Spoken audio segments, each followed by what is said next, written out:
Je me faisais la réflexion il y a quelques semaines après la COP24 organisée en Pologne en décembre dernier. Combien de conférences sur le climat, durant lesquelles tout le monde se fait des courbettes et des politesses, faudra-t-il pour qu'on retrousse ses manches une bonne fois pour toutes, afin d'agir enfin sur ce merdier qu'est le réchauffement climatique? Dans quel monde on veut vivre? Bonjour à tous, je suis très contente de vous retrouver dans cette nouvelle Minute Bouclée. Il y a quelques semaines, je suis tombée sur ça.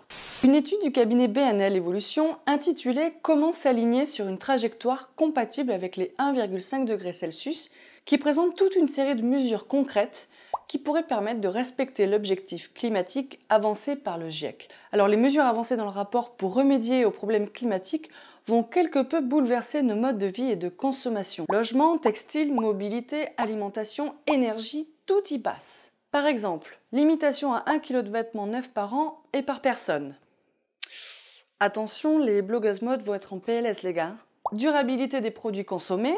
Bye bye l'obsolescence programmée bien polluante. Limitation de l'utilisation du transport aérien. Avec cette idée de loterie nationale lancée chaque année et qui tirait au sort 500 000 Français autorisés à voyager en avion. Ou encore agriculture raisonnée, réduction de la consommation de viande, régulation de l'utilisation d'Internet, très friand en énergie, et limitation sur les chauffages des particuliers. Alors certaines idées peuvent vous étonner, vous plaire ou bien vous énerver à base de... Ouais mais c'est pas nous le problème de toute façon, c'est les grandes industries qui polluent alors... Ou encore... Non mais de toute façon le bio c'est trop cher, donc si j'ai envie de manger mes tomates en hiver, voire même... Mais laissez-moi manger mon Nutella et mon entrecôte tranquille, ok ? Alors Guillaume Martin, ingénieur au sein du cabinet BNL, insiste sur l'équilibre qui peut découler de ces mesures, sur les compromis, les ajustements qu'on peut faire entre chaque idée exprimée. On peut discuter de telle ou telle mesure prise individuellement, mais ce qui compte c'est vraiment l'équilibre entre toutes ces mesures. En fait, on peut remplacer une mesure par une autre. La seule condition, c'est que cette nouvelle mesure, elle permette d'économiser autant de gaz à effet de serre que la mesure qui est dans le rapport. Ouf! Alors au-delà de ça, il y a déjà des mesures simples que tout à chacun peut mettre en place, et même les entreprises. Des trucs super rapides qui coûtent pas très cher en temps et en logistique. Je pense par exemple à l'extinction des éclairages de vitrine la nuit. Franchement, qui fait du lèche-vitrine en rentrant de boîte de nuit?